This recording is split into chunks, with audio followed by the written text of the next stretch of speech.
On est aujourd'hui le mercredi 5 janvier, on est le 29 Tevet. Le cours est pour la réussite de Dalia Bat Miriam et de Milena Bat Miriam. En tous les cas, on est aujourd'hui Parshat Bo, cours sur la Parsha de la semaine. On avait déjà sans doute rappelé à de nombreuses reprises ce que disent les maîtres d'Israël en ce qui concerne l'exil et la délivrance d'Israël, puisque nous sommes aujourd'hui dans la paracha de la délivrance, Parshat Bo. Nous sortons cette semaine, et les maîtres, dans leur langage bien sûr hyper codé, disent qu'en exil, c'est la parole qui est en exil. Essayons de comprendre ce que peut vouloir représenter l'exil de la parole, et il rajoute, la délivrance, c'est la délivrance de la parole. Alors, qu'est-ce que cela signifie? On a l'habitude d'expliquer en disant à un premier niveau que une parole parfaite a besoin de 3 composants. Elle a besoin du cerveau, elle a besoin du cœur et elle a besoin de la bouche. Facile à comprendre. Le cerveau, il faut que la parole soit intelligente, profonde, que tu dises quelque chose. Il faut aussi le cœur, comme nos maîtres disent, Dvarim hayotzim minalev nichnasim balev. Il n'y a qu'une parole qui sort du cœur, qui arrive à rentrer dans le cœur. On pourrait dire que la dimension cœur qu'il y a dans la parole, c'est la conviction. Il faut que celui qui parle soit lui-même convaincu de ce qu'il dit pour convaincre. Parce que même si une parole est extrêmement intelligente, si la personne qui la transmet n'est pas convaincue lui-même, s'il est froid, s'il est universitaire, c'est-à-dire qu'il ne vit pas ce qu'il transmet, automatiquement la parole ne passera pas. D'un autre côté, une parole ne peut pas être qu'une parole de cœur. Il faut aussi qu'elle soit une parole intelligente. Les dictateurs, Mussolini, Hitler, tous les dictateurs sont arrivés là où ils sont arrivés, justement parce qu'aussi ils avaient une parole de cœur. Ils parlaient avec une telle conviction, avec une telle flamme, une telle force, qu'ils arrivaient à embraser des foules. Mais on voit à quel point c'est dangereux, une parole qui n'est qu'une parole de cœur. C'est la parole des démagogues, c'est la parole des dictateurs, c'est la parole des enflammés et des enflammeurs. Donc il faut le cerveau, il faut le cœur. Malgré tout, ça ne suffit pas encore. Pourquoi? Parce qu'il faut aussi la bouche, il faut savoir s'exprimer. Il faut être capable d'exprimer intelligemment, avec de bons mots et d'une bonne manière, avec le ton, avec la musique, avec les mots choisis. Bekitsour, ce qu'on appelle la capacité d'exprimer, la force de l'expression, ce qui est la force de la bouche. En vérité, sans rentrer trop dans les détails, mais c'est vrai même jusque dans les moindres détails de la médecine, ce qu'on appelle par exemple l'orthophoniste, la véritable raison qui fait que quelqu'un n'arrive pas bien à s'exprimer, c'est pratiquement toujours parce qu'il n'arrive pas à faire le ribour, le lien entre le cerveau et le cœur. Lorsque le lien est véritablement bien fait entre le cerveau et le cœur, c'est-à-dire que j'arrive à trouver la juste mesure entre l'intelligence de la parole et la chaleur de la parole, à ce moment-là, automatiquement, j'arrive bien à l'exprimer. C'est ce qu'on dit dans le proverbe français, ce qui se conçoit bien s'exprime bien. Que signifie bien concevoir? Traduit dans le langage juif, être capable de faire le lien équilibré entre la dimension du cerveau, la dimension du cœur qu'il y a dans une parole. Les maîtres vont beaucoup plus loin. Ils expliquent que les 3 dimensions que l'on trouve dans une parole, le cerveau, le cœur et la bouche, sont représentées aussi par les 3 pères d'Israël. Tiens, quel est le lien? Les 3 pères d'Israël qui sont Abraham, Yitzhak et Yaakov. Ils expliquent, si l'on doit, on pourrait dire, faire correspondre les mécanismes de la parole aux 3 pères, alors le cerveau de la parole est appelé Yitzhak, puisque Yitzhak c'est l'homme de la Gvoura, c'est-à-dire il est à l'extrême opposé de l'enflammé. Ce n'est pas un homme de cœur, c'est un homme de cerveau. C'est de cette manière-là que les maîtres d'Israël, comme vous le savez, le décrivent, le représentent. C'est sur lui qu'il est dit Mohar Cholet à la lève, que le cerveau domine le cœur. C'est d'ailleurs l'une des raisons profondes qui est donnée pour expliquer le choix difficile que Yitzhak fait, c'est-à-dire de choisir Esav à Yaakov. Rashi expliquera d'une manière extrêmement contractée et relativement mystérieuse la raison de ce choix. Rashi dit parce que Yitzhak, lui, va d'après le din, il va d'après ce qui doit se faire, d'après la justice stricte, à tel point que lorsqu'il s'est rendu compte que Yaakov était passé devant Esav pour recevoir la bénédiction, à ce moment-là, il a eu peur. Il s'est dit, comment est-il possible que j'ai enfreint le din, que j'ai fait que j'ai fait le contraire de ce que la justice m'obligerait à faire, jusqu'à ce qu'il ait tout d'un coup une prophétie, comme explique Rashi, et que Dieu tout de suite le récupère, parce qu'il était en train de sombrer dans le désespoir, d'avoir failli à ce qu'il considérait comme étant sa raison de vivre, aller d'après la justice. Et à ce moment-là, il a eu une prophétie qui lui a montré qu'il ne s'était pas trompé. Et donc, qu'est-ce que c'est, finalement, d'aller d'après la justice? Eh bien, c'est justement de contrôler son cœur et d'aller d'après ce qui doit se faire, un point, c'est tout. Même si le cœur exige d'agir différemment. Lorsqu'un juge doit condamner une personne, je ne parle pas d'un vrai bandit, d'une personne qui malheureusement est rentrée dans une affaire qu'il a dépassée et que peu importe, il en arrive à être condamné, que le juge sait qu'il a 1001 circonstances atténuantes, mais la justice fait que il faut absolument punir, parce qu'on ne peut pas faire une justice, on pourrait dire au compte-gouttes, chacun selon la tête qu'il a, en tout cas en théorie bien sûr. Donc le juge est obligé de mettre de côté son cœur, ses sentiments, pour juger d'après la raison, pour juger d'après le cerveau. Ça, c'est la raison de vivre de Yitzhak toute sa vie. Yitzhak dit, mon cœur passe après ou ne passe pas du tout. D'abord le cerveau. Traduit dans la relation entre Esav et Yaakov, c'est exactement la même chose. Bien évidemment que Yitzhak sait très bien que son cœur, s'il le laissait parler, irait du côté de Yaakov. Puisque Yaakov, c'est l'enfant modèle, c'est l'enfant bien, c'est celui que tout le monde voudrait avoir. L'autre, c'est un chasseur, un bandit, un voyou, peu importe. Alors, c'est évident que le cœur va vers Yaakov, mais qu'est-ce que se dit Yitzhak? D'accord, mais c'est pas moi qui dirige le monde, c'est lui qui est né le premier. C'est lui qui est né le premier. Jusqu'à preuve du contraire, je dois considérer le premier comme étant celui qui sera mon héritier. Oui. Comment ça se fait alors que la Torah dit que Davka, Yitzhak aimait Esav, qui a l'air plutôt d'être les sentiments là? Vous voulez le transformer. Tu as 100% raison dans la question, et je vais avoir 200% raison dans la réponse, parce que le mot amour dans la Torah n'a pas toujours la même signification que selon la traduction. Aimer ne signifie pas forcément une relation au niveau du cœur. On aime ce qu'il est bon, ce qu'il est vrai d'aimer, même si ça ne passe pas forcément par le cœur.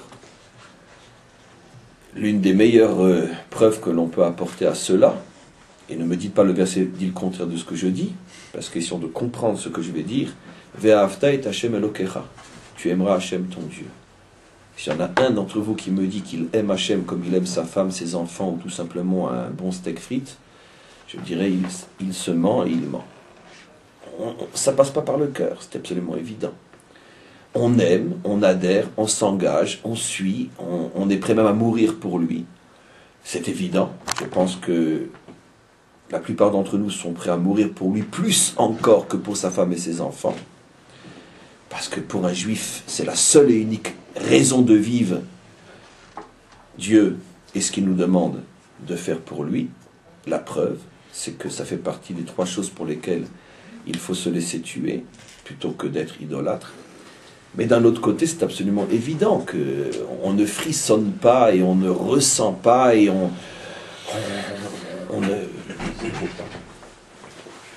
ne s'échauffe pas autant pour Dieu que pour des choses beaucoup plus simples et plus courantes dans l'existence. Donc l'amour, tel que la Torah le conçoit, ne passe pas nécessairement par le cœur tel qu'on le comprend dans le monde occidental. L'amour, c'est plutôt une adhésion, un engagement total un don total de soi pour quelque chose qu'on aime, mais qu'on aime surtout et essentiellement par le cerveau. Tanya, par exemple, a énormément de cette notion-là. On peut dire que pratiquement la moitié du Tanya, et c'est pour ça que c'est très Chabad, Chochma, Bina, Da'at. Là, je vais doucement pour te répondre, parce que je sais que la notion est très très révolutionnaire, mais en tous les cas, elle est évidente pour celui qui étudie le Tanya. Le Tanya montre et prouve que l'amour n'est pas du tout, dans un premier temps, en tous les cas au niveau du cœur. L'amour est au niveau du cerveau. L'amour signifie s'engager jusqu'à mourir pour une cause qui est juste et vraie. Il rapporte constamment l'histoire de la Messirut Nefesh qu'un homme doit être prêt à faire pour la Torah. Et il explique que c'est seulement au moment de la délivrance où l'homme sera tellement purifié qu'à ce moment-là, l'amour du cerveau arrivera à descendre jusque dans le cœur et on commencera à aimer Hachem véritablement avec son cœur aussi. Mais bien sûr, comme il s'agit d'un amour de la délivrance, ça n'aura rien à voir avec l'amour que l'on a aujourd'hui, même pour une femme, des enfants, ou pour des choses différentes que la femme et les enfants. En tous les cas, je reviens maintenant à l'explication. Yitzhak est un homme qui va d'après le dîn. Et comme Yitzhak sait que Esav est le Bechor, tant qu'il n'aura pas reçu un signe clair, incontournable, irréfutable, que Yaakov doit passer avant Esav, Yitzhak est l'homme qui met son cœur de côté pour le cerveau, pour être d'après le cerveau. Donc c'est pour cette raison que nos maîtres expliquent que Yitzhak représente le cerveau. Yaakov, lui, Avram est à l'extrême opposé. Avram, comme on le sait, représente le cœur. Avram, c'est l'homme du chesed, c'est l'homme de la bonté, c'est l'homme de l'ouverture. Et on verra que, justement, ce chesed d'Avraham est tellement grand que ça le poussera à prier pour le sauvetage de Sodome et Gomorrhe, par exemple, et ça le poussera à faire des choses inimaginables, comme à se mettre en danger le 3e jour de sa Brit Mila, à l'âge de 100 ans, pour aller accomplir l'hospitalité avec des hommes que lui-même soupçonnait d'être des idolâtres, et en plus des idolâtres qui se prosternent dans la poussière de leurs pieds, comme on le voit, qu'il leur fait laver les pieds avant même de les faire rentrer chez lui. Donc ça veut dire que c'est un homme qui vit essentiellement au niveau du cœur, cette fois-ci de l'amour tel qu'on le comprend dans le monde occidental, mais je préfère dire cœur et cerveau. Yaakov est la synthèse des deux. Yaakov est la bouche, Yaakov est l'expression. Yaakov est celui qui arrive à trouver le juste équilibre entre une parole du cerveau et une parole du cœur. C'est l'homme qui arrive à faire la synthèse et automatiquement qui arrive à exprimer. C'est pour ça que nous sommes les enfants de Yaakov et non les enfants d'Abraham et Yitzhak, comme pour nous faire comprendre que, au niveau du message que nous avons à transmettre, parce que le peuple juif a un message à exprimer, il a un message à faire passer. Ce message, c'est la parole divine, c'est la Torah. Bien sûr, vous comprenez qu'on ne parle que de ça. La parole, c'est bien sûr la Torah. C'est d'abord la parole qui va de Dieu à l'homme et après de l'homme à l'homme, la Torah que l'on transmet. Abraham, plutôt Yitzhak, bien qu'il est le deuxième sur le plan chronologique, mais sur le plan spirituel, il est le premier. Yitzhak incarne la parole de justice, la parole froide, la parole vraie, mais qui a l'inconvénient de ne pas du tout tenir compte du cœur. Or, l'homme ne peut en aucun cas vivre dans un monde sans cœur. Abraham, à l'extrême opposé, vient avec une parole de cœur, mais lui aussi, il exagère et il ne peut pas être retenu comme le seul modèle, parce qu'on ne peut pas se permettre, d'une manière exagérée, d'être bon et de faire du bien sans limite, sans calcul à n'importe qui et n'importe comment, parce que ça finit toujours par se retourner contre celui qui est à la source de ce bien exagéré. Et donc il faut Yaakov, qui est la synthèse entre les deux, qui sait trouver quelle est la part de justice, cerveau, quelle est la part de cœur, chesed, et c'est pour ça que Yaakov arrive à cette expression qui est la véritable parole, qui est le véritable message. Et voilà donc que nos maîtres nous disent qu'on est descendu en Égypte, et l'Égypte étant le modèle de tous les autres exils, parce que la parole était en exil, parce que nous ne savions plus finalement nous exprimer. Ce qui est extraordinaire, c'est de voir que c'est exactement mot pour mot ce que la Torah dit dans l'argument que Moshe donne devant Hachem. Je ne sais pas m'exprimer.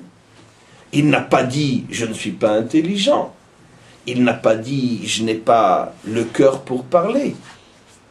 Je ne sais pas m'exprimer. Je suis Megamgem. Qu'est-ce que dit le texte? Arel Sfatayim, la parcha de la semaine dernière. Mes lèvres ne s'ouvrent pas. Difficulté d'expression. À cette époque-là, il n'y a peut-être pas d'orthophoniste. Il n'arrive pas à bouger les lèvres comme il le faut. D'accord? Le problème n'est ni là, ni là. Le problème, il est là. Trouver la synthèse entre les deux. Il n'arrive pas.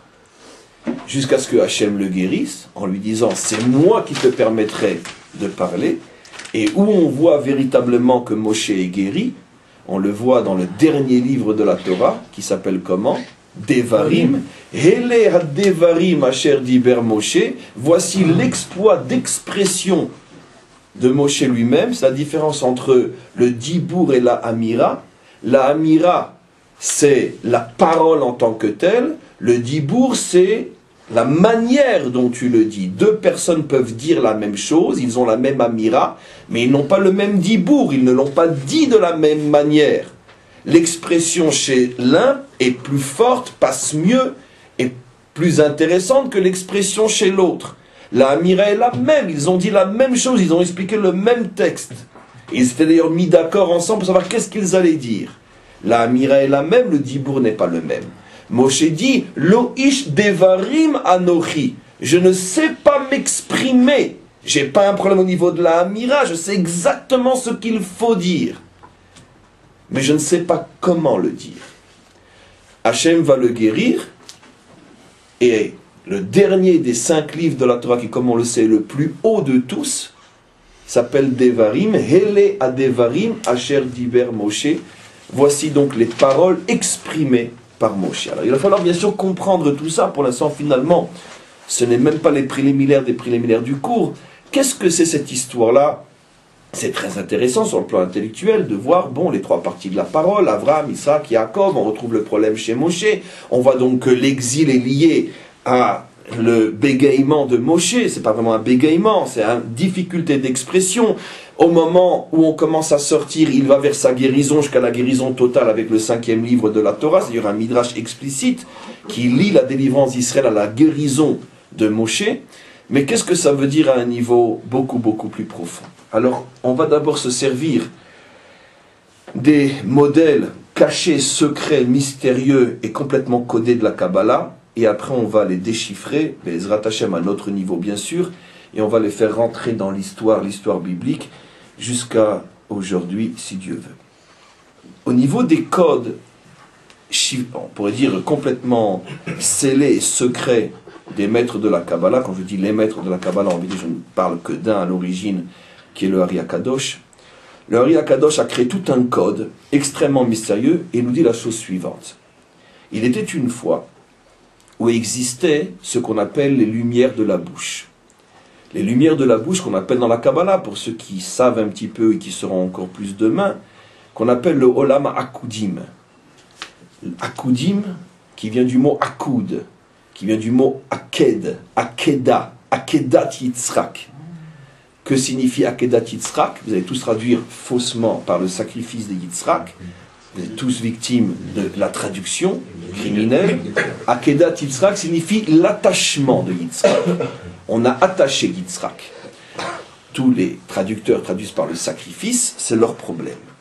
En tout cas, on ne parle pas de sacrifice, on parle de l'attachement. Il a été attaché, mais il n'a pas été sacrifié. Et donc le Ari HaKadosh dit que l'une des énergies, ou l'une des lumières, l'une des forces qui a permis à la création de notre monde, s'appelle le Olam HaKudim, le monde des attachements, qui est appelé, dans le langage codé du Ari HaKadosh, Or Adibur, Olam HaPe, le monde de la parole. Il est vrai que la Torah a été créée, que le monde a été créé avec la parole. Il est vrai qu'aujourd'hui, on sait tous qu'avant que n'apparaisse plus ou moins la matière, tout n'était que des informations. Le monde était information. Le monde a retrouvé, il y a quelques décennies seulement, ce que la Torah nous dit depuis des millénaires. La création est un langage. la communication. Tout communique avec tout dans ce monde. Chaque parcelle de matière, chaque cellule, chaque atome communique avec le monde qui est autour de lui. Et avant que n'existent ceux qui communiquent aujourd'hui entre eux, existait le principe de la communication, le fameux Vayomer de la Torah. Et donc le Ari Akadosh nous explique que l'une des énergies fondamentales qui a permis à la création s'appelle donc Or HaAkudim, le monde de la parole, la lumière de la parole, qu'on appelle la lumière attachée. Pourquoi elle est attachée, cette lumière? On va expliquer à notre niveau aujourd'hui, parce que tout est encore potentiel. Quand quelque chose est bekoar, potentiel, à ce moment-là, tout est lié, une force, une énergie liée, contractée, qui lorsqu'elle se libère et se répand et se répartit en différentes catégories, à ce moment-là, tout ce qui était au départ attaché, potentiel, commence à s'exprimer et on voit différentes choses, différentes catégories. Donc c'est pour ça que le Ari Akadosh, qui pourtant nous explique ces notions-là, il y a quand même presque 500 ans, savait déjà que tout avait commencé par une énergie contractée. Et que de cette énergie contractée qu'il appelle Akoud, a commencé à exister ce qui existe. Et il l'appelle l'énergie, finalement, de la communication. Olam Apé. Je vous signale qu'il s'agit d'un homme qui a vécu il y a 500 ans, dont on ne parle dans aucune université de physique aujourd'hui. Voilà ce qu'étaient les maîtres d'Israël il y a 500 ans. Donc on continue. Et il explique quelque chose d'époustouflant au niveau des messages et des décodages, en tous les cas des petits décodages que nous ferons dans ce cours. Vous savez que toute énergie, d'après les maîtres de la Kabbalah, se compose de 10 dimensions qu'on appelle les 10 attributs divins, les 10 parties d'une énergie. Et ces 10 attributs divins, on les connaît. Keter, Chochma, Bina, Chesed, Gvura, Tiferet, Netzar, Od, Yesod, Malchut.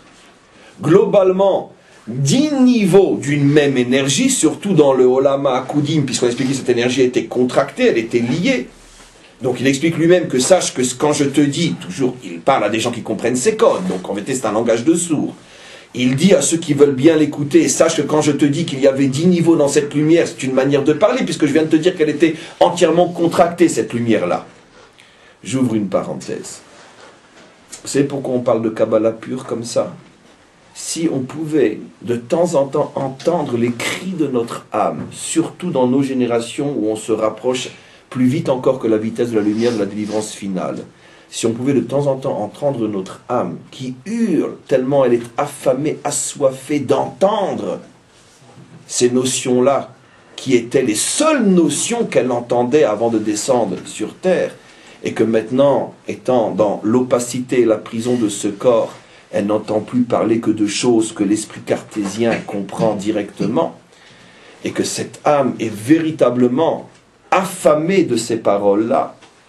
Si on pouvait entendre son cri, alors on patienterait, on se dirait, bon, si pendant une demi-heure on entend un peu de Kabbalah, même si mon corps ne comprend rien, ça fait tellement de bien à mon âme. Et c'est finalement un véritable salut pour l'âme, un véritable mikvé.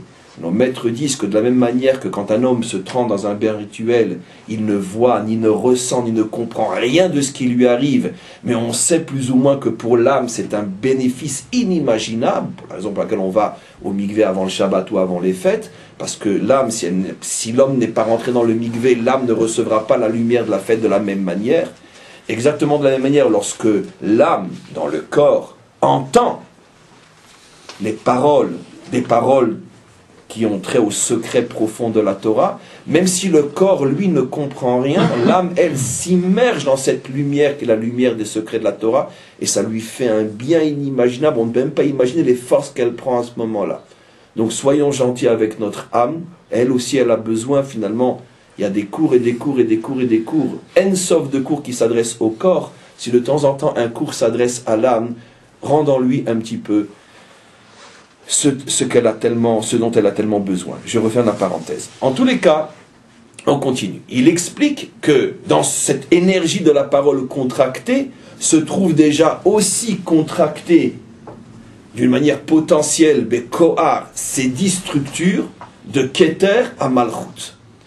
je ne vais expliquer que très globalement ce qu'il dit maintenant. Nous savons que la structure la plus élevée s'appelle Keter, qui est la couronne, qui fait allusion à un état, à un niveau de lumière extrêmement puissant, à tel point que toujours dans leur langage codé, nos maîtres disent que seulement dans le Keter, dans la couronne de cette énergie, se trouve véritablement une étincelle du divin. Parce que après, c'est déjà trop grossier pour que le divin puisse y déposer une étincelle. C'est-à-dire que le Keter, qui signifie couronne, est d'une certaine manière l'endroit, et le seul endroit de la connexion entre le Créateur et le créé. C'est à cet endroit-là que Dieu y dépose son étincelle. Un petit peu de la même manière que ce n'est pas dans n'importe quel endroit que l'homme peut déposer sa graine dans la matrice du féminin. C'est exactement la même chose, il faut un endroit très particulier pour que ça puisse après se transformer en vie. Disons que le Keter est la matrice de toute l'existence qui va suivre. Vous voyez, ça paraît très mystérieux, j'ai donné un exemple très facile à comprendre. Tout ce qui existe en bas n'est que le reflet de ce qui existe d'abord dans les structures les plus profondes de la création. C'est-à-dire qu'avant de créer, Dieu avait besoin d'abord de créer une matrice dans laquelle il allait pouvoir déverser une énergie qui après ferait son chemin, son travail, jusqu'à nous qui sommes en train d'écouter ce cours. Ça a commencé il y a fort longtemps, pas en temps, mais en notion, au niveau d'une matrice dans laquelle s'est déposée l'étincelle divine qui va après faire tout apparaître. Cette matrice s'appelle le Keter. Maintenant, c'est donc quelque chose qui est très haut. Après, bien sûr, il y a ce qu'on appelle la Ishtal Shelut, on passe à Chochma, on passe à Bina, on passe à Chesed, Gvura, Tiferet, etc. C'est-à-dire un certain grossissement de cette pulsion du départ, et on arrive enfin à ce qui nous intéresse, Malchut. Qu'est-ce que c'est Malchut ?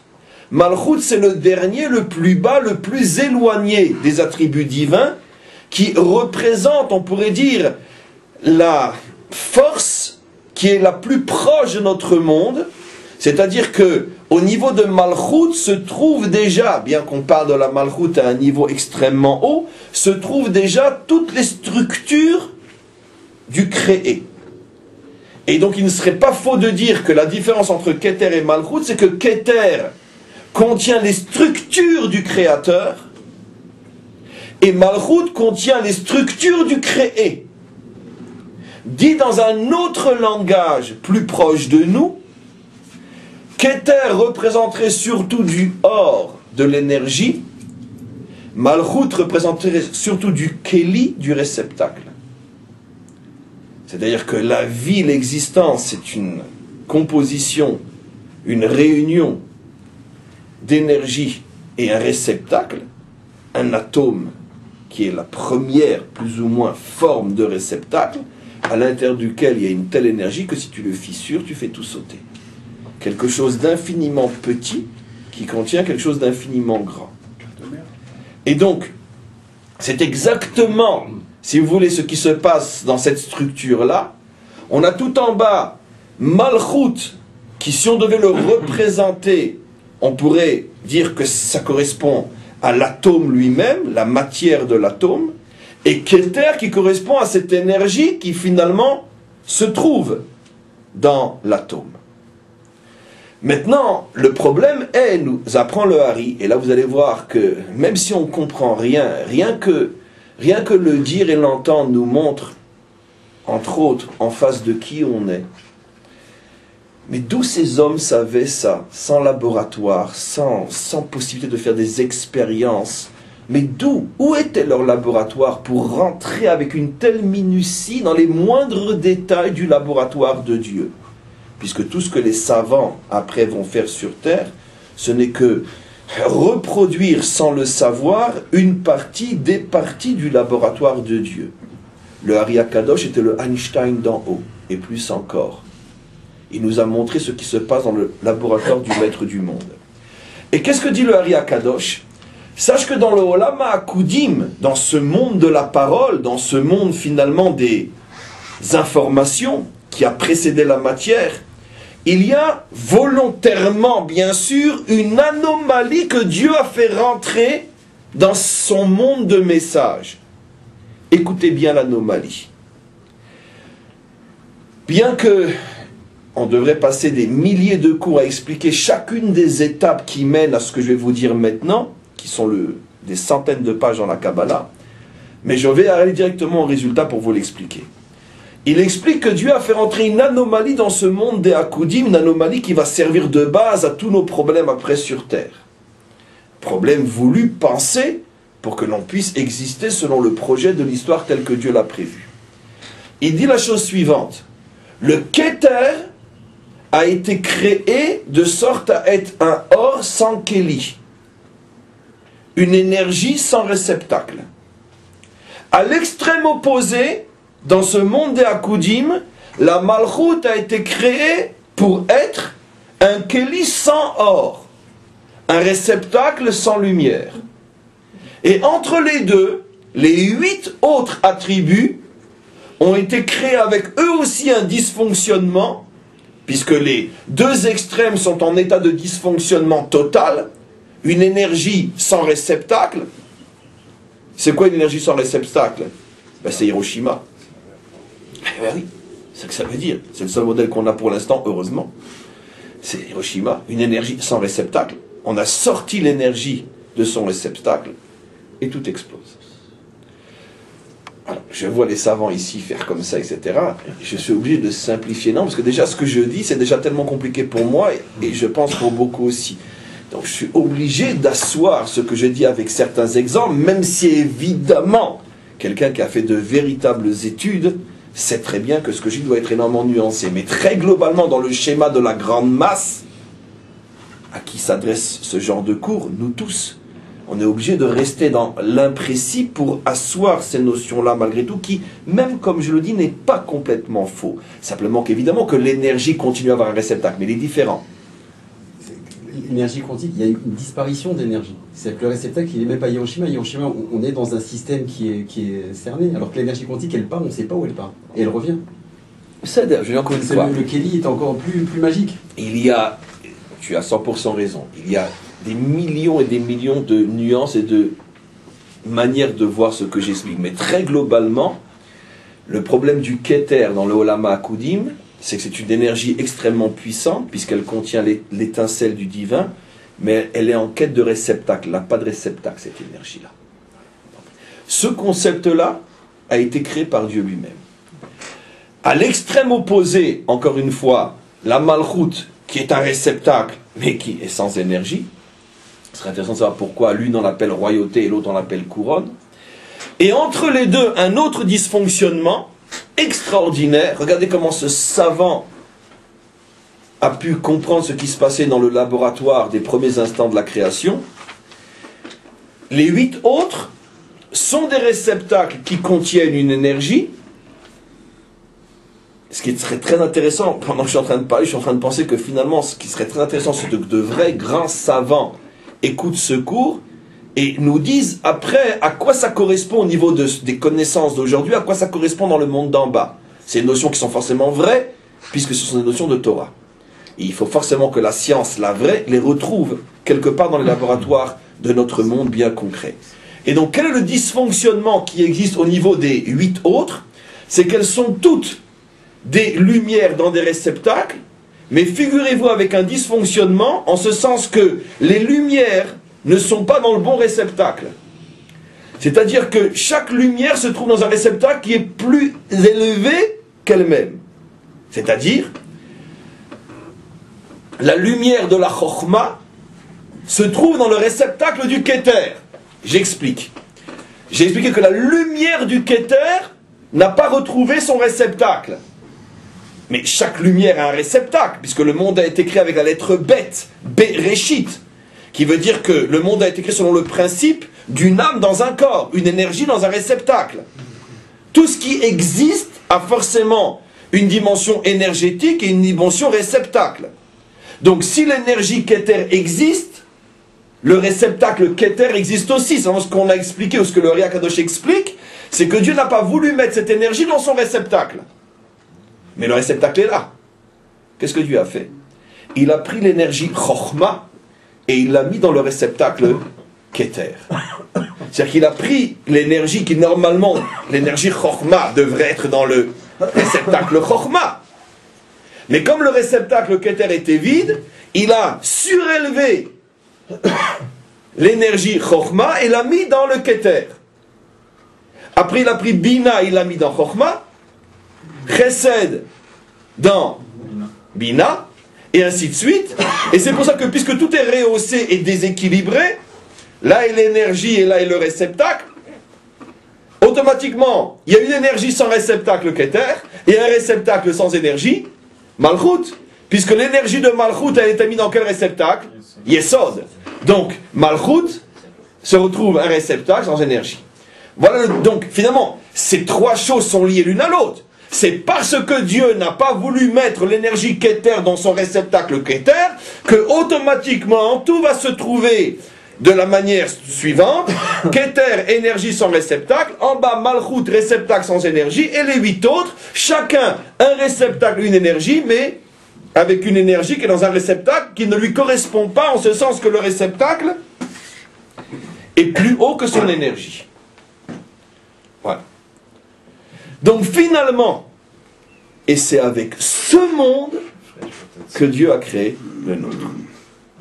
Regardez ça, c'est inimaginable.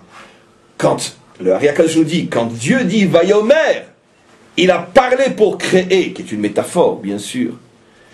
Le Ari Akadosh dit, si tu veux savoir comment était composé cette Amira, comment était composé ce Dibour, il était composé de 3 forces. L'une qui était une énergie sans réceptacle, le Keter. L'autre qui était un réceptacle sans énergie, la Malchut. Et entre les deux, des énergies dans des réceptacles, mais pas à leur place. Intéressant, parce que la racine du mot Vayomer, c'est Amar, 3 lettres. Bien sûr, le Ari Akadosh expliquera, on retrouve tout. C'est dommage que ça enregistré, parce que je vous jure, j'ai envie de pleurer. J'ai envie de pleurer quand on se rend compte les merveilles de la Torah. La puissance des maîtres d'Israël, mais c'est époustouflant. Quelle chance, quel bonheur on a de pouvoir avoir des dévoilements pareils, de se rendre compte ce que sont les maîtres d'Israël. On parle d'un homme qui a vécu il y a 500 ans. Mais si Einstein l'avait connu, il lui aurait embrassé les pieds. Il l'aurait appelé mon maître. C'est évident. Ils se seraient bien entendus tous les deux. Ils auraient trouvé le langage qui leur permet de se comprendre, et Einstein aurait trouvé son maître. Un petit juif de 38 ans, à Tzfat. Incroyable. On revient sur ce qu'on dit. Le Ari Akadosh dit, regarde, la racine du mot Vayomer, c'est le mot Amar, 3 lettres, Aleph Mem Resh. Aleph Mem Resh, il dit, ça correspond aux premières lettres de 3 des 4 éléments constituteurs tif de la création. Aleph Esh, l'énergie. Mem Maïm, les liquides. Resh Ruar, les gaz. Il en manque un, Afar, le solide. C'est-à-dire que dans le principe de la parole créatrice, tu retrouves, dit le Ari Akadosh, 3 des constituants créateurs, l'énergie, les liquides et les gaz. Ce qui est extraordinaire, c'est que si tu prends l'énergie, les liquides et les gaz, tu trouves effectivement ces 3 dimensions, l'énergie étant, faisant allusion au Keter, qui est de l'énergie pure, Maïm, qui est déjà la forme la plus grossière, liquide, c'est-à-dire la plus matérielle. N'oublions pas que tout a commencé avec de l'eau, la matière essentielle est liquide. N'oublions pas que nous venons tous d'un liquide, et que la Torah nous dit qu'avant qu'on apparaisse le solide, tout était liquide. Ce que les savants appellent fluide, ondulaire, peu importe. Mais c'est du liquide, c'est pas de la matière avec des côtés limités. Tout est ondulaire, tout est liquide, tout est flasque. Mousse quantique. Comment? La mousse quantique. En plus, ils appellent ça de la mousse, merci. Heureusement qu'on a un savant ici, au Hachem. La mousse. Donc, c'était mousseux, c'est ce que la Torah appelle maïm, liquide. Et entre les deux, quelque chose qui n'est ni vraiment de l'énergie esh, ni vraiment du solide, rouar. Le rouar est de la matière abstraite. Hein, pour lui donner mon langage à moi. C'est à la fois de l'énergie solide. Tiens, on retrouve les 3. dans la Torah elle-même, dans les mots du maître du monde. Vous voyez bien que le Ari Akadosh est entré dans son laboratoire. Évidemment. Et on continue. Et donc, finalement, nous dit le Ari Akadosh, écoutez bien maintenant, le monde a été créé sur le principe de l'exil. La parole créatrice est la parole de l'exil. Le monde dans son essence est en exil. Pourquoi? Il y a un dysfonctionnement. Rien n'est à sa place. Une énergie sans réceptacle, un peuple sans terre, je parcours des milliards de kilomètres pour donner un exemple, un réceptacle sans énergie, un peuple sur sa terre mais sans Torah, ou bien entre les deux, il y a le réceptacle et il y a l'énergie, mais ça ressemble que très vaguement à ce que devrait être la Torah. Ce que disait Freud ou Lacan, insignifiant sans signifier. Bien sûr, bien sûr. On a les trois extrêmes. Dieu a voulu que tout ce qui existe, et maintenant on comprend d'une manière encore beaucoup plus forte ce que dira d'une manière prodigieuse en son temps le rabbin Ashkenazi Léon, Yehuda Ashkenazi, qu'en vérité l'humanité tout entière est en exil, mais il n'y a que les juifs qui le savent. On comprend que lui aussi s'enracine dans ce principe fondamental du Ari Akadosh, que tout ce qui existe est en exil, puisque tout ce qui existe a été créé avec une parole volontairement en exil, c'est-à-dire déplacé, pas à sa place. Que c'est l'exil? Personne en déplacement. Voilà. Tout, rien n'est à sa place. Tout ce qui existe n'est pas à sa place.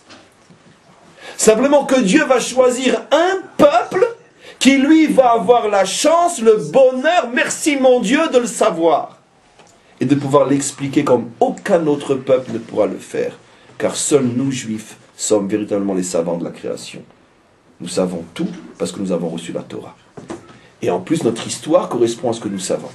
Nous savons que nous sommes en exil, puisque, heureusement, nous le vivons. Donc maintenant, on commence à comprendre à des niveaux très hauts que le Ari Akadosh est en train d'expliquer maintenant ce que disaient nos maîtres. L'exil, c'est l'exil de la parole. La délivrance, c'est la délivrance de la parole. Et c'est pour ça que Moshe ne parlait pas. Maître d'Israël, comment peut-on passer sans le savoir à côté de vos merveilles? Heureusement, le Ari Akadosh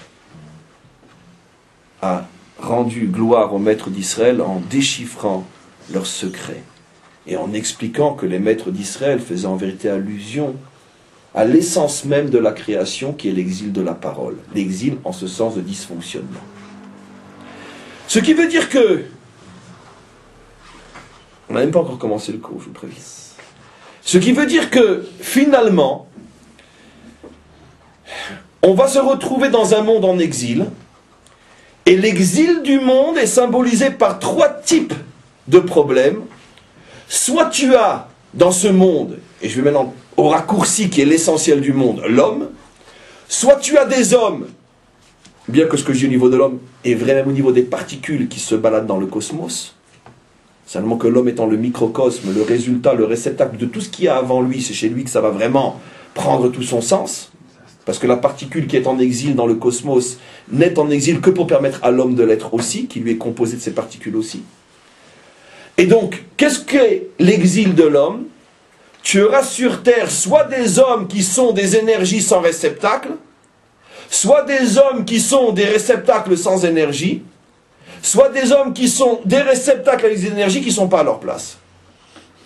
Voilà toute l'humanité, voilà toute l'histoire humaine. Voilà la définition profonde de ce qu'est un homme.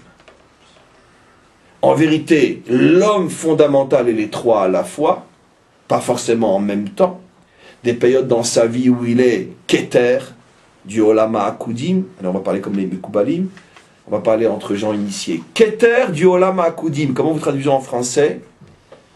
Une énergie sans réceptacle.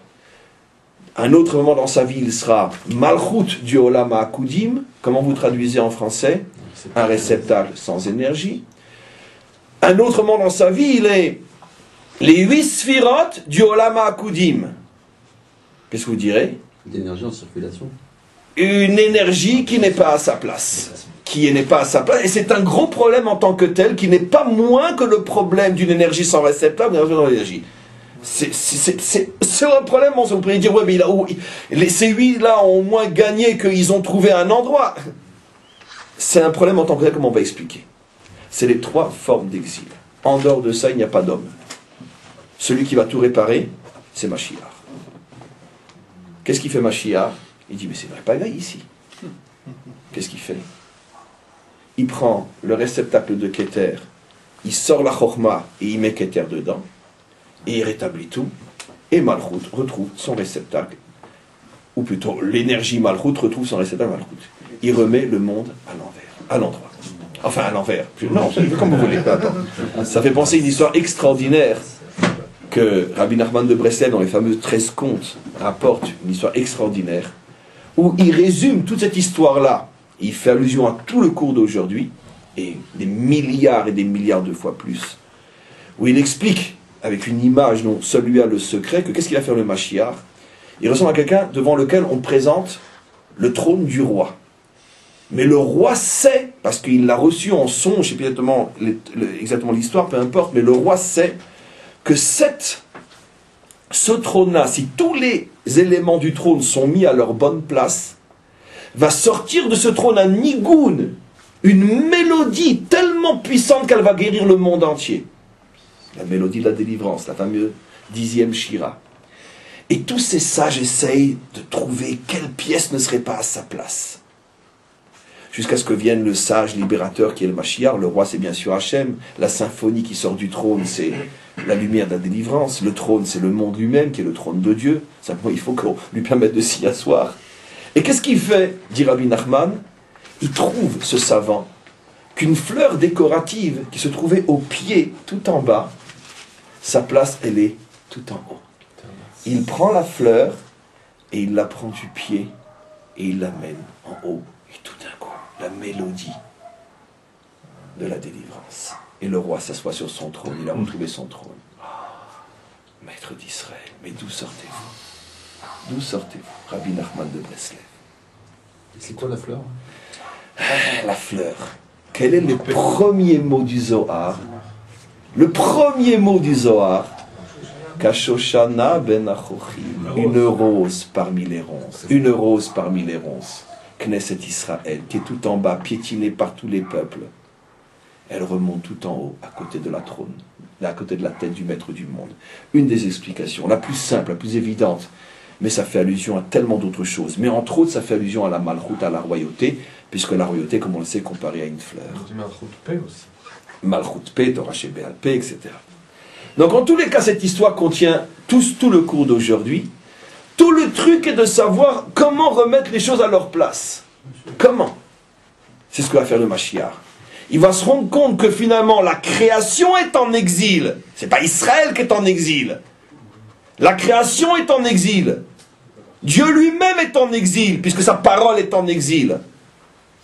Et donc il faut tout délivrer, tout remettre au bon endroit. Maintenant je reviens à ces 3 dysfonctionnements. C'est donc lumière sans réceptacle, réceptacle sans lumière, et entre les deux, réceptacle, lumière en déséquilibre. Ce qui est extraordinaire, mes amis. Extraordinaire. J'espère qu'on a suffisamment de temps jusqu'à la fin du cours. C'est que, vous le savez, on trouve dans la sortie d'Égypte 3 chiffres, 3 dates, pour expliquer combien de temps nous avons passé en exil. Et ces 3 dates sont extrêmement problématiques. Et on va les voir, et déjà vous ressentez que si je dis 3 dates, c'est bien sûr lié à tout ce qu'on explique. Dans notre paracha, on sort d'Égypte, parachat Bo, et la Torah nous dit, nous avons passé 430 ans en Égypte. Avant de se poser la question, qu'est-ce que cela signifie? C'est sûr que c'est faux. Je crois que c'est la seule fois où on peut mettre le doigt sur un mensonge de la Torah. C'est impossible. Pourquoi? C'est pas moi qui me permettrai, c'est Rashi qui le dit. J'ai toujours devant qui me couvrir. Rashi dit que la Torah ment. Pourquoi? Il ne le dit pas comme ça, mais c'est ce qu'il est en train de dire. Parce que nous savons, fin de Parshat Vayeri, que Kehat, le grand-père de Moshe, faisait partie de ceux qui sont descendus en Égypte. Kehat, Amram, Moshe, il ne peut pas y avoir 430 ans, c'est impossible. Rachid dit, même si chacun était né le dernier jour de l'autre, il ne peut pas y avoir 430 ans en 3 générations. Impossible. Parce qu'à cette époque-là, de toute façon, on vivait au plus jusqu'à 120, 130. Tu n'arrives pas à 430. Et pour arriver à un chiffre qui est près de 400, il faudrait dire que Kehat a eu Amram le jour de sa mort, Amram a eu Moshe le jour de sa mort, et tu arrives dans les 380, 490, tu n'arrives pas à 430. Et comme il est absolument évident que chacun a eu l'autre pendant qu'il vivait, au milieu de sa vie, donc tu arrives en aucun cas, même à 300, ne parlons pas de 430. Anomalie phénoménale dans la Torah. Rachid demande d'où il sort ce chiffre 430, c'est absolument impossible. En plus, Rachid dit, il y a un autre problème. Si déjà tu es dans les 400, pourquoi 430, d'où il sort celui-là?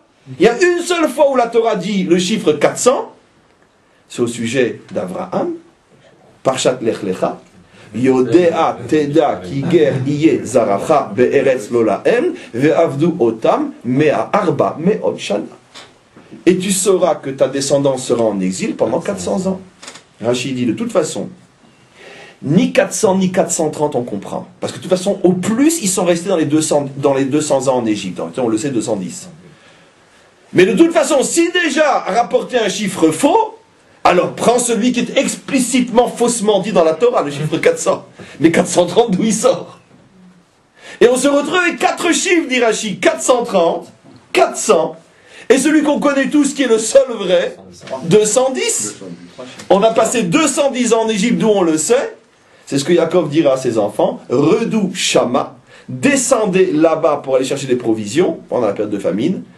Redou, valeur numérique 210. Il aura fait une allusion au fait qu'on serait 210 ans en Égypte. Donc 210, 430 ou 400. Le grand Rashi, bien sûr, établit l'ordre de ces dates et nous explique d'une manière inimaginable la chose suivante. En vérité, les trois sont vrais, mais on ne parle pas de la même chose.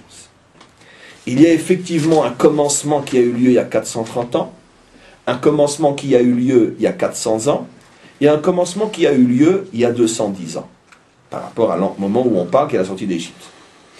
Ce qui a commencé il y a 430 ans, c'est la prophétie adressée à Abraham lorsqu'il a entendu pour la première fois qu'il y aurait un jour l'exil. Quand Dieu lui a dit « Et tu sauras que ta descendance sera en exil », c'était 430 ans avant la sortie d'Égypte. Ah mais là-bas c'est marqué 400. Non, Rachid dit, le verset dit « Ta descendance sera en exil pendant 400 ans ». Ta descendance, elle commence avec Yitzhak. Yitzhak est né 30 ans après cette prophétie-là. Donc si 430 ans entre la prophétie et la sortie d'Égypte, Yitzhak, qui est la descendance en exil, commence 30 ans après la prophétie 400. Et 210, c'est le temps qu'on a passé effectivement en Égypte. Merci Rachi. Je répète, 430 ans au moment où Abraham entend que son peuple sera en exil jusqu'à la sortie 430, 30 ans après Yitzhak naît, donc il ne reste plus que 400 ans jusqu'à la sortie, et combien de temps on est vraiment en Égypte? 210 ans. Merci Rachi. Mais, d'accord, mais il va falloir comprendre maintenant le sens de cette datation. Il y a forcément un mystère là-dedans. Pourquoi il faut 3 chiffres? Pourquoi? Surtout que la Torah, lorsqu'elle parle dans notre parasha de la sortie, elle ne parle que du tout premier, 430. Qu'est-ce que cela signifie? Il y a un problème, mes amis. L'esclavage. Comment? Il y a une quatrième dimension, c'est l'esclavage en tant que tel. En L'esclavage en tant que tel. 210 ans. Non, mais non. mais existait vraiment qu'à la fin. Ah, ok, nachon. Sous-question. Non, Rachid donne aussi. Rachid explique que l'esclavage lui-même a duré, je crois, 116 ans. Il explique ça dans Parshat Vahera. Il fait un calcul. 116 ans sur les 210. 116 ans. C'est intéressant, parce que c'est un chiffre que Rachid rapporte aussi. Intéressant aussi. Quand c'est les devins, Il a commencé l'esclavage quand les devins ont prédit la naissance Absolument. Donc, quelques années avant sa naissance. En vérité, Rachid dit, l'esclavage a commencé réellement à la mort du dernier des tribus d'Israël, pas le dernier des tribus, Lévi. Lévi a vécu le plus longtemps de tous. Et jusqu'à sa mort, pas d'esclavage. L'exil n'est pas d'esclavage. Et il est mort 116 ans avant la sortie d'Égypte. Lévi. C'est lié au cours d'hier, bien sûr, le fameux Lévi. En tous les cas, je reviens maintenant à ces 3 chiffres-là. On a un problème énorme. C'est que le premier chiffre, le premier chiffre 430, 30 ans avant que Yitzhak ne naisse, nous ramène à quel âge chez Abraham? 70. Or, il est arrivé en Eretz Israël à quel âge? 75. Paf! Sherlock Holmes. Faut pas se laisser faire par la Torah. Il faut, chaque chose qu'elle vous dit, mes amis, cherchez ce qu'elle dit. Il n'y a que les gens religieux qui croient bêtement une religion comme un dogme et une foi. Nous ne sommes pas des religieux, nous sommes des savants. On veut tout comprendre. Et donc, qu'est-ce que ça veut dire? Quoi? 430? Mais Abraham aurait à ce moment-là 70 ans. Or, la Torah nous dit que Dieu s'est adressé à lui quand il avait 75 ans. Il y a 5 ans ici de différence. L'histoire d'Abraham, l'Echra commence quand il a 75 ans. Rachi explique bien sûr. Je vais vous expliquer. C'est vrai que la parole, l'ordonnance de quitter son pays de naissance et de s'installer en Israël n'a eu lieu qu'à 75 ans. Mais Abraham connaissait cette terre depuis fort longtemps et il venait souvent y passer des séjours d'études dans la maison d'études de Shem et Héver. Shem était l'un des maîtres d'Abraham. Shem vivait où? À Shalem, la future Jérusalem. Et donc comme Abraham, à l'âge de 20 ans, a connu Noach et a connu Shem, quand Noach est mort, Abraham avait 50 ans.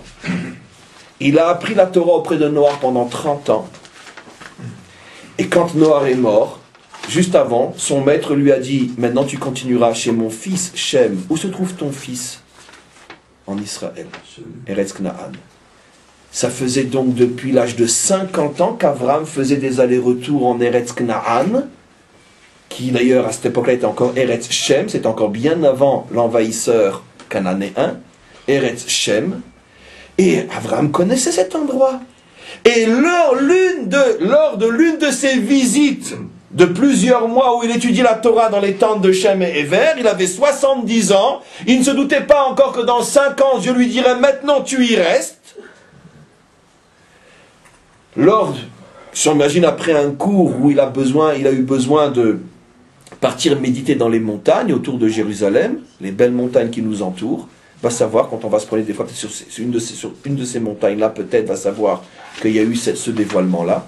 Dieu lui dit, Abraham, sache, aujourd'hui tu as 70 ans, dans 430 ans tes enfants sortiront d'Égypte.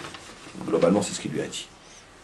Abraham a terminé son séjour, il est reparti chez lui, en Mésopotamie. Et 5 ans après, Dieu lui dit, maintenant, tu t'en vas vers le pays que je t'indiquerai. On comprend, j'ouvre juste une parenthèse, en quoi finalement la parole était une véritable épreuve, puisque d'après cette explication qu'Abraham connaissait la terre d'Israël, donc pourquoi Dieu ne lui dit pas carrément Be'eretz Shem? À l'époque, ça commençait déjà à devenir Eretz Knaan. C'était en pleine période où il envahissait la terre. Les colons, etc. Et donc, pourquoi il ne lui dit pas carrément la terre que tu connais depuis 50 ans, depuis 25 ans? C'est pour ça que quand il lui a dit la terre que je te montrerai, Abraham ne pouvait pas deviner que c'était la terre d'Israël. Puisque la terre d'Israël, il la connaissait, Dieu aurait dû lui dire. Vous comprenez? Vous comprenez maintenant aussi, j'apporte des preuves mathématiques de cette explication-là. Vous verrez que, juste avant que Dieu lui dise, quand il a 75 ans, va vers la terre que je t'indiquerai, Le dernier verset de la paracha qui précède, on voit que Abraham, son père et toute sa famille sont partis pour aller vers Eretz Knaan. Et ils ont fait Halt à Eretz Haran. Ils sont partis pour aller à Eretz Knaan, mais Dieu lui a pas encore dit de partir. En plus, il n'a jamais dit à son père de partir. Non, ça n'a rien à voir. Abraham, lui, avait décidé de s'installer dans la terre où il étudiait la Torah depuis 20 ans. Il est arrivé à Haran, et il est parti avec son père, avec tout le monde. À Haran, son père, mourant, a dit, je ne peux plus aller plus loin. Et il est resté à Haran, avec son père qui voudave. Il dit, bon, c'est pas grave, je continuerai à ne faire que des voyages d'études en Israël. À ce moment-là, à Haran, Dieu lui dit, va vers la terre que je t'indiquerai. T'indiquerai, donc c'est pas la terre d'Israël alors, parce que la terre d'Israël, je la connais, il aurait pu me dire de quoi il s'agit. Et il a commencé à chercher cette terre.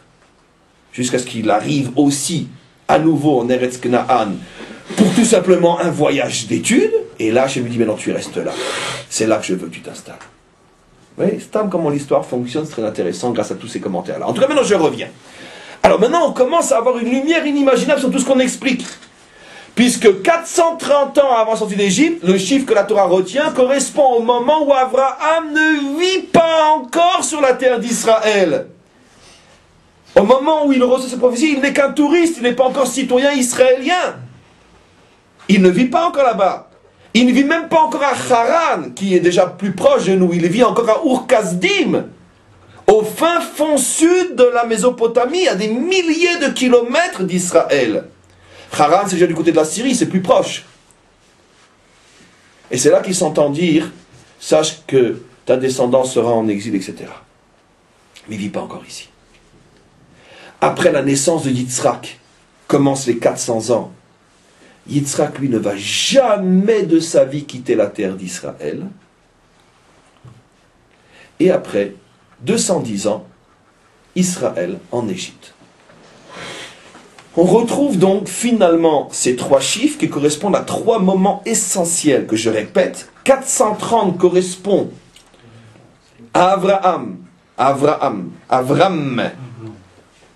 Il est non seulement pas encore en Israël, mais il n'est même pas encore Abraham. Avram, l'étranger, 430. Après naissance de Yitzhak, le Sabra, l'Israélien, celui qui n'a jamais quitté sa terre, il est né dans le sable de cette terre, il a respiré le souffle de cette terre et a été enterré sur cette terre, le Eretz israélien par essence. Et après, donc il est à l'extrême opposé, Yitzhak, de ce qu'est son père à l'âge de 70 ans, parce que d'abord son père n'est même pas encore son père, puisque c'est un autre, il s'appelle Avram, son père s'appelle Abraham, et en plus c'est un étranger qui n'est pas en Eretz Israël. Donc Avram et Yitzhak incarnent deux extrêmes, c'est-à-dire que les deux chiffres 430 et 400 sont deux extrêmes au niveau de ce qu'ils représentent. 400 représente Yitzhak, le Eretz israélien, né d'Abraham. 430 représente Avram, l'étranger, stérile, qui ne vit pas en Israël. Et enfin, 210, qui est l'exil que l'on connaît. Qu'est-ce que ça représente? Ça représente exactement ce qu'on explique. Qu'est-ce qu'on explique? Comment? Qui est Jacob en plus.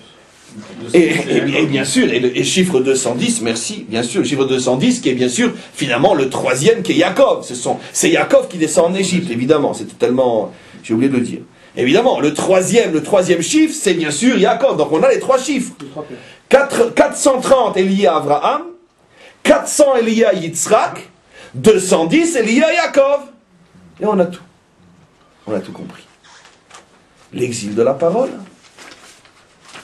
la dimension du cerveau qui dysfonctionne, une lumière sans réceptacle, la dimension de la malchoute qui se dysfonctionne, un réceptacle sans lumière, et les 8 autres qui dysfonctionnent aussi, puisque personne n'est vraiment à sa place. Les Kélim disent à la lumière, mais qu'est-ce que tu fous là, toi, c'est pas ta place, et la lumière dit au Kélim, oh là, c'est dur à te supporter, toi, t'es trop haut pour moi. D'accord? Qu'est-ce qui se passe? Alors maintenant, essayons de comprendre un petit peu plus profondément à quoi ça correspond. Avram, avant même qu'il ne s'appelle Abraham, est appelé la grande lumière qui vient de l'Est. Mi Ehir mi Mizrach. Le géant, le Etan, la Shantanya, le Etan, la lumière qui vient d'Orient. Une lumière. Abraham, écoutez bien ce que je vais vous expliquer.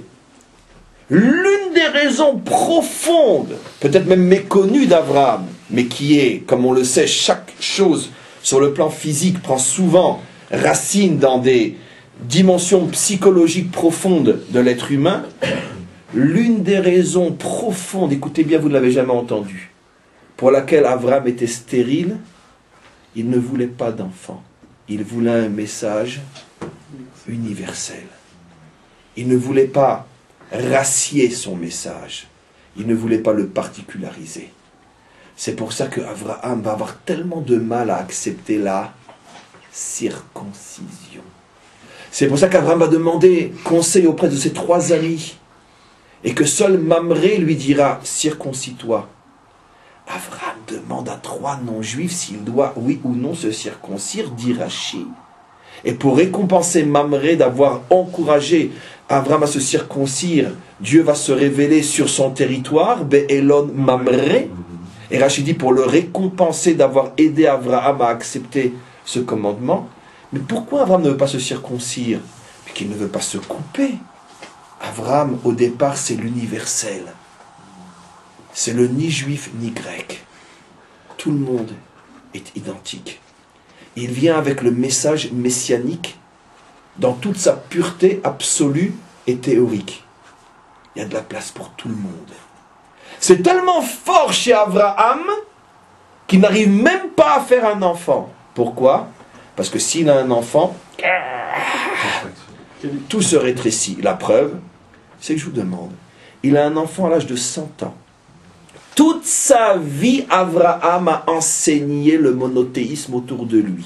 Même en pleine conquête cananéenne, il arrive alors que les barbares, les troupes d'Attila sont en train de déferler, de massacrer dans tout le pays.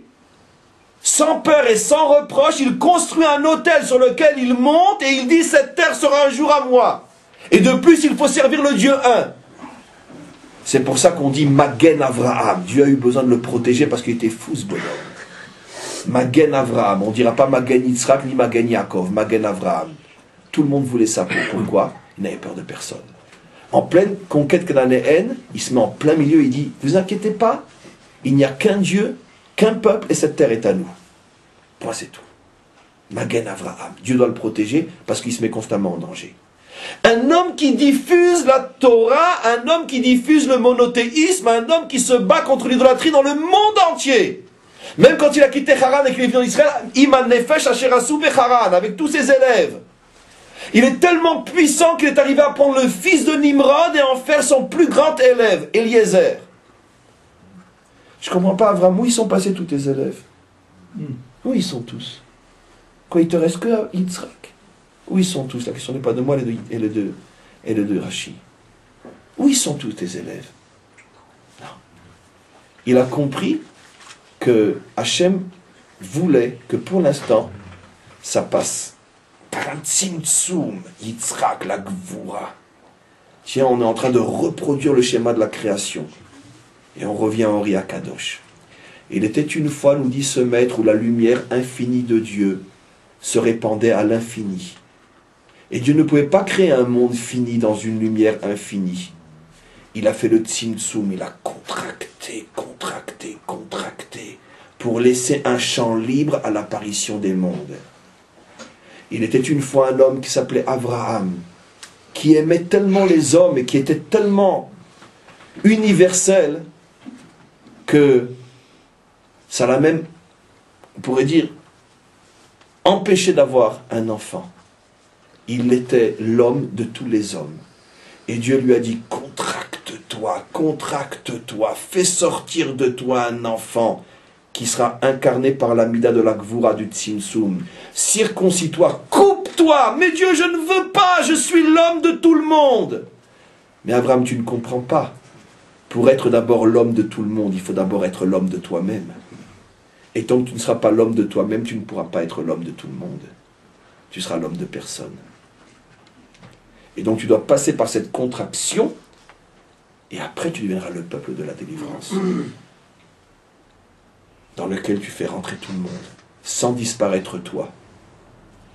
Tu ne peux t'ouvrir que si tu sais te fermer.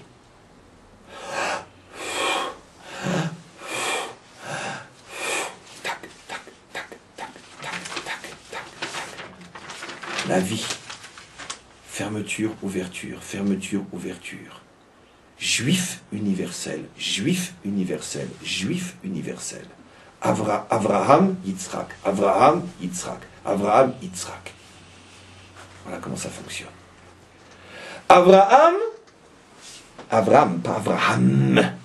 Avraham, c'est l'universel, la lumière qui vient d'Orient, qui dit à tout le monde, ni juif ni grec.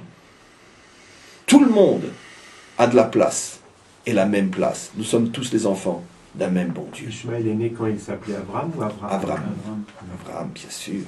Le seul qui est né Abraham, c'est Yitzhak. On comprend pourquoi ce sont les deux religions qui ont chacune 1 milliard. Elles sont sous le signe de l'universel. En théorie, bien sûr. Chez eux, l'universel signifie beaucoup plus l'uniformité. Mais peu importe. Dans la racine, ce sont des enfants d'Abraham. C'est pour ça que 1 milliard. Nous, on est les enfants d'Abraham, 10 millions. Et encore. Sur ces 10 millions, combien sont vraiment les enfants d'Abraham? 12 millions, peu importe. 12 millions, 1 milliard.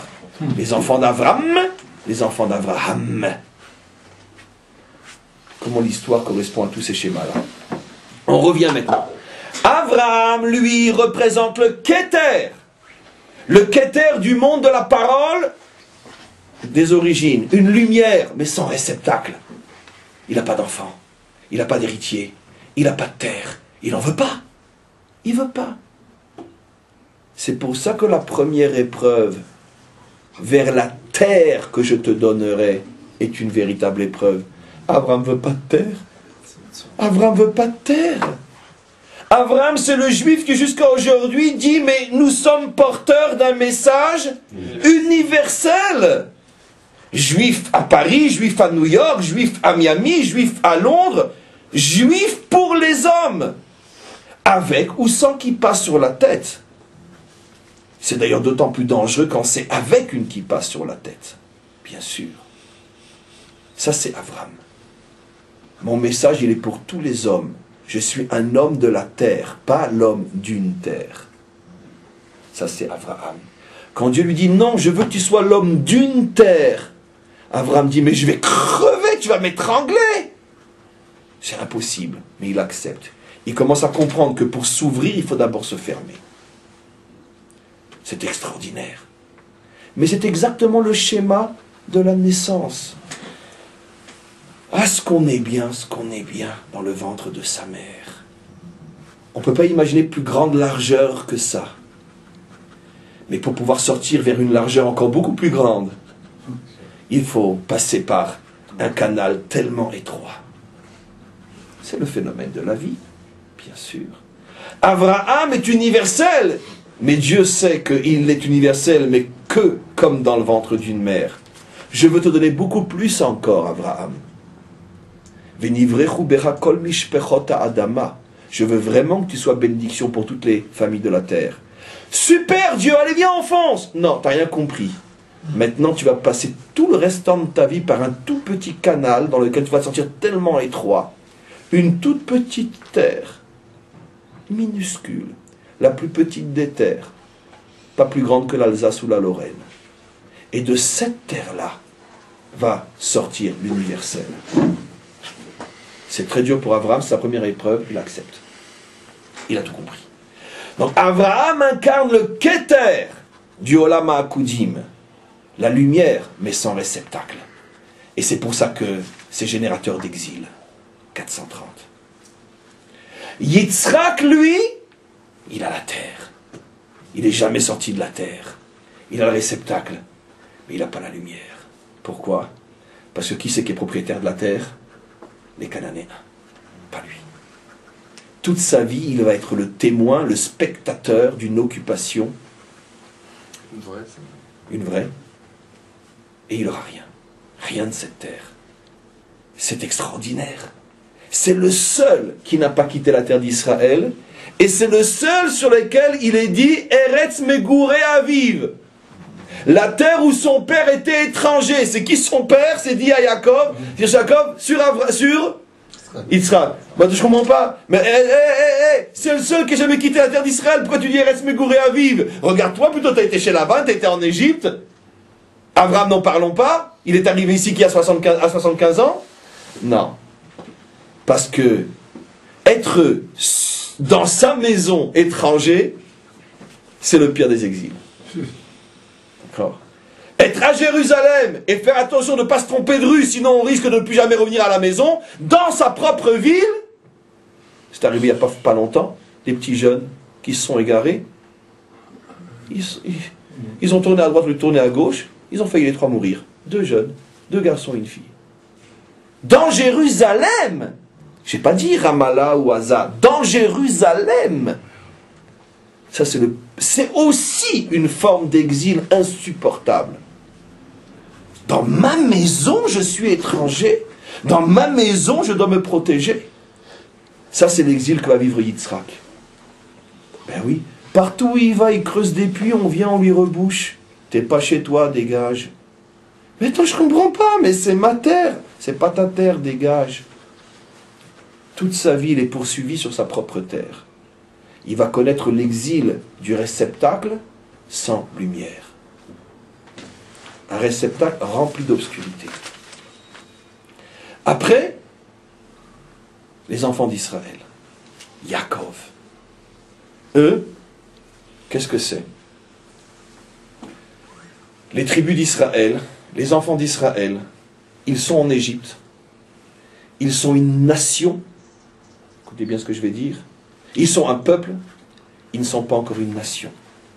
Ils sont entre les deux. Un peuple, c'est déjà plus l'obscurité de Yitzhak, qui est un individu en exil dans sa propre maison. Parce que la nation, le peuple, qui est dans son réceptacle, est un autre que lui-même. En tant qu'individu, Yitzhak a triplement, quadruplement le sentiment de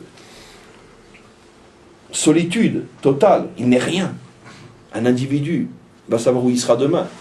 En plus, il met 2 enfants au monde, il y en a déjà un sur les 2 qui est parti dans le décor. Qu'est-ce qui lui reste? Quand Yitzhak quitte ce monde, qu'est-ce qu'il a? Rien. Rien.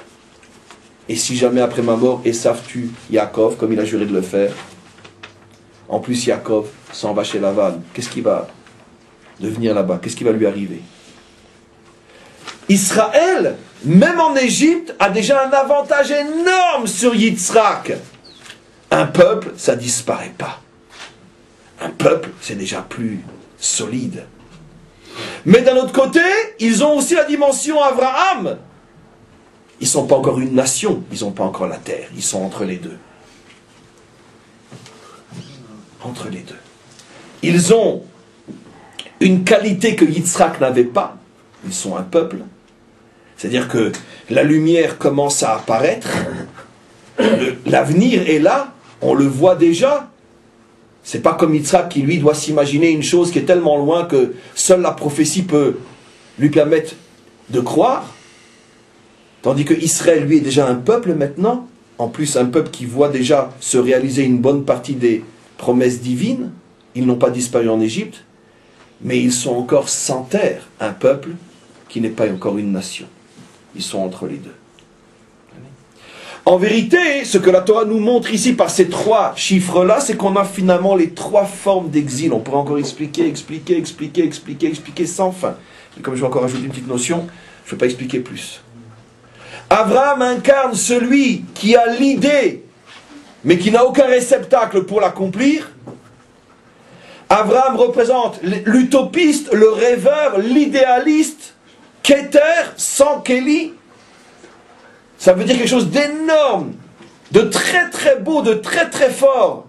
Mais ça ne peut pas se vivre. Impossible, ça ne peut pas descendre sur terre.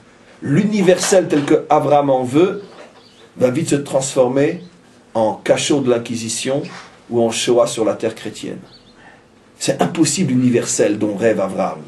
Impossible. Cet universel-là, il a fait ses preuves. Et bien sûr, celui qui a servi de cobaye, c'était nous.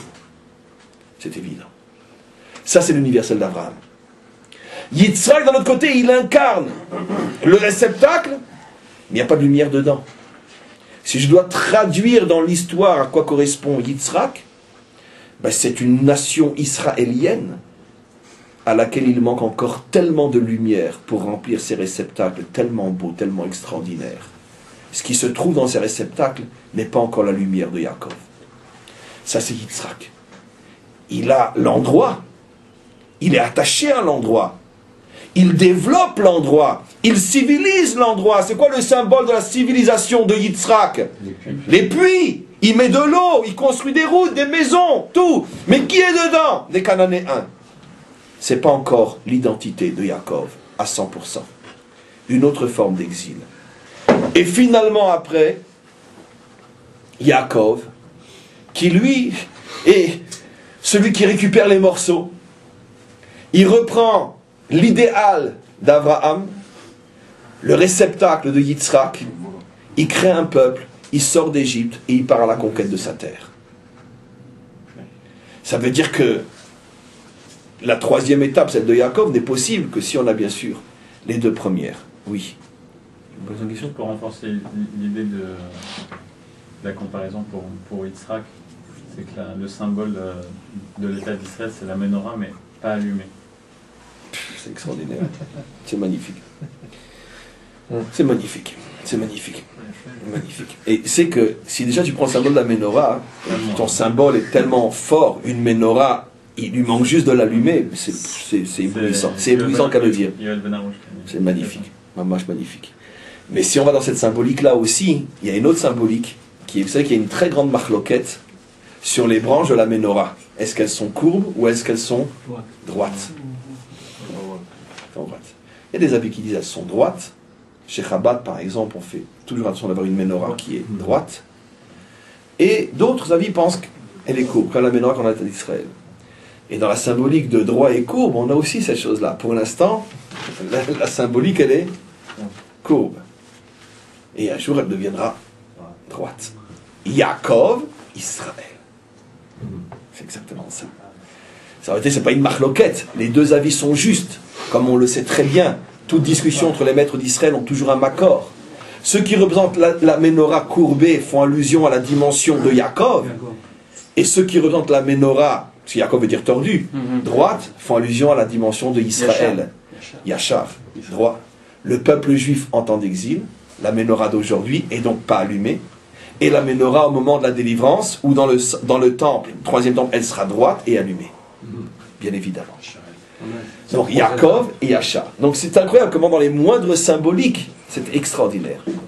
Maintenant, je veux juste conclure ce cours gigantesque sur la notion par rapport à la parole. C'est aussi, puisque finalement tout a commencé avec la parole, on a montré que c'était beaucoup, beaucoup plus profond que l'histoire de la parole. Mais tout a commencé avec la parole.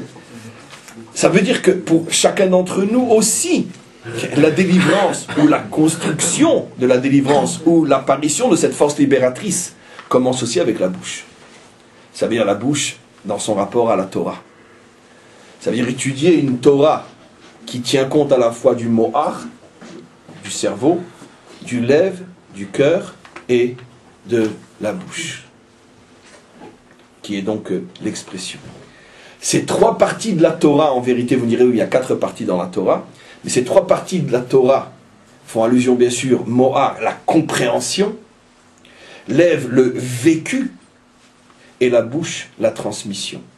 N'est un juif parfait que celui qui comprend, à son niveau, bien sûr, la Torah, le cerveau, qui vit et qui transmet. Ça, c'est l'arme de la délivrance.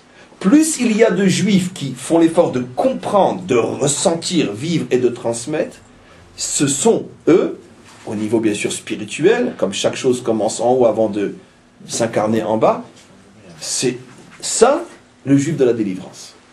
Après il manque, ou plutôt vient compléter la 4e dimension, puisqu'en réalité il y a 4 dimensions, comme on sait les 4 lettres du nom divin, qui est la malchut elle-même. Et la malchut, c'est la descente ce juif de Torah dans ce monde concret, et dans ce monde concret, ça veut dire le citoyen de la délivrance. Amen, vechen, yeh,